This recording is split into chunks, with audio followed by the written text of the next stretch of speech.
Salama iaby ry longo mamiko hoe vaovantsika to mbô mitohy avao ny tolona amin'ny fitiava-tanindraza toy somary minday mafampana ia Madagasikara hinan'izao ka manasa antika iaby ro lahy hanaraka ny vaovao Dagonès TV ny tenako misaotra tompoko.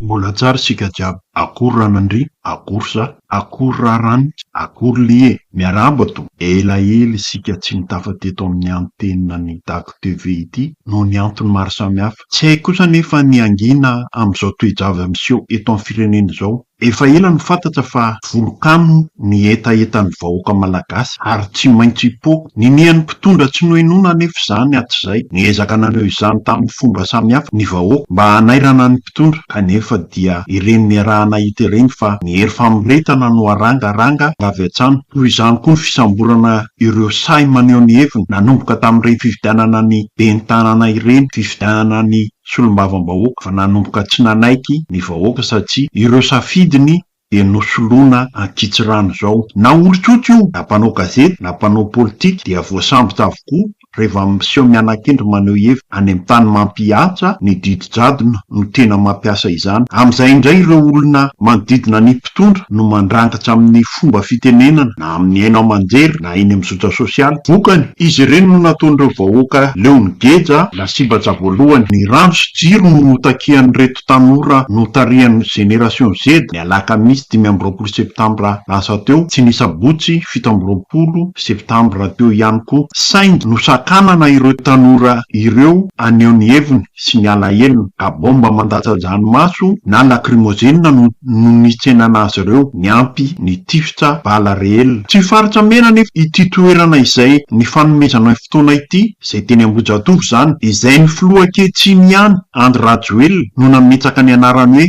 mpiandran'ny demokrasia tamin'ny fotoana nanombanana ny filoha teo aloha Marc Ravalomanana. Rehefa mba ny hafa nefa no maniry anao fanehoan-kevitra rehefa tonga teo amin'ny fitondrana teo izy, ero no asetry ny mpitondra izany. Matahotra ny tody tsy misy kosa angamba ny mpitondra ankehitriny. Raha ny fandrobana niseho ny aliny 5 septambra teo iny kosa dia maro no nilaza fa ny fitondrana ihany no manan-karama sy maniraka ireo andian'olona mandroba sy mamaky mangazay eran-tanàna, grobiramo no fiantsoana azy. Ry zareo no mamaky dia rehefa vaky dia miala zareo ary mifindra any amin'ny tany hafa indray. Izay ny fomba mahazatra ireo olona ireo. Dia rehefa voaroba ny fananan'olona dia mazava ho azy fa anamelika ireo ankizy tanora mitaky am-pilaminana ho mpanakorotana ny vahoaka izay rava fananana. Ary ny mpitondra no loharana amin'izany, ilaza hoe hitanareo tsy ilay jiro sy rano akory no mahamaika ireo tanora ireo fa ny androba ny fanananareo. Niditra ny 3 septambra nitohy ihany ny fitakiana, tsy nisy intsony ny vakitrano sy ny sisa. Dika ny tena mpitolona ireo fa tsy ireny mpamaky sy mpandroba tranombarotra ireny. Ny vahoaka tsy mila tsony hoe ravana ny governemanta dia ilamina, akoatsy naneno hatrizay lanin'ny kara. Mila fanovana tanteraka ny vahoaka.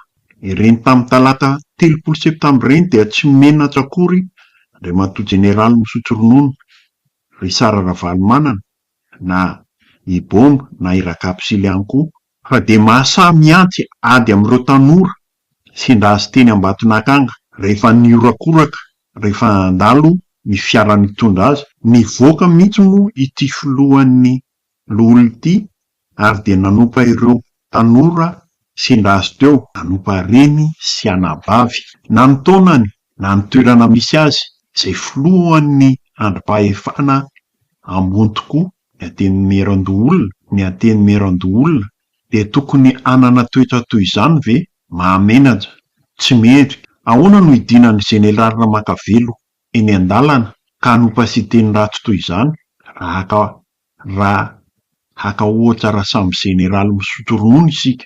Antony hanajan'ny olona azy izany.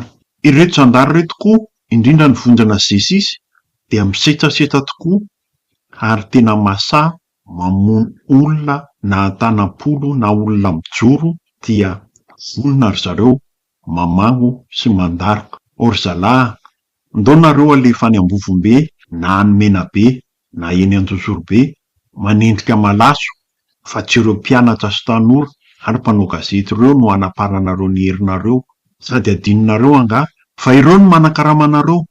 Volam-bahoaka na ny fitaovam-piadiana ampiasainareo na ny fitaovam-piadiana ampiasainareo ireo aza, kanefa entinareo mamono ny vahoaka izay tompony. Tambazana prime ambony be ry zalahy izay manao mission eny akandra sy volontera araky ny tsilitsofony, izay zandary manohana sy namana no namoaka izany.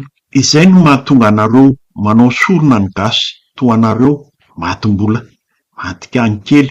Mbola iongana tsy ho ela ireo olona rovanareo ireo dia ho tadidinay anareo ireo. Ny gasy akory tsy mora manadino. Eto dia isaorana ireo mpitsabo volontera na manao atsitrapo midina eny amin'ny hetsika eny akanja eny mitsabo sy manampy ireo maratsa. Ireo koa dia milisy nofatinana manokana no miaro Andriamatora Vatomanga toy ny miaramila lezionera taloha.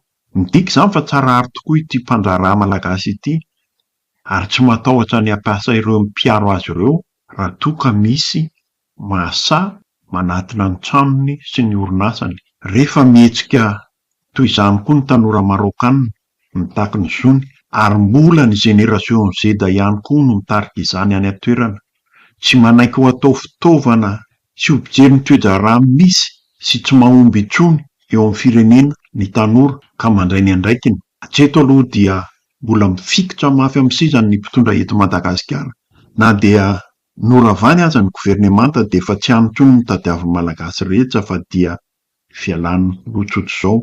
Endrana araka izany ny etika, endrana araka izany koa ny fitokonana nataon'ireto generation Z miampy ireo mpanakanto, mpiasa, ireo mpanohatra atoato. Takevitra tanteraka ireo tanora ny anova ny rafitra eto Madagasikara.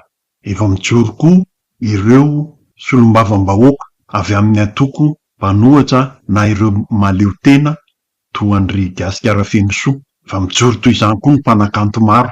Tsy hijanona intsony izany ity tolona ity fa hitohy hatrany mandra-pahatonga any amin'ny fandresena farany. Dia ny fialan'izao rafitra izay efa teo nandritra ny 12 taona ka tsy nahomby izao. Lera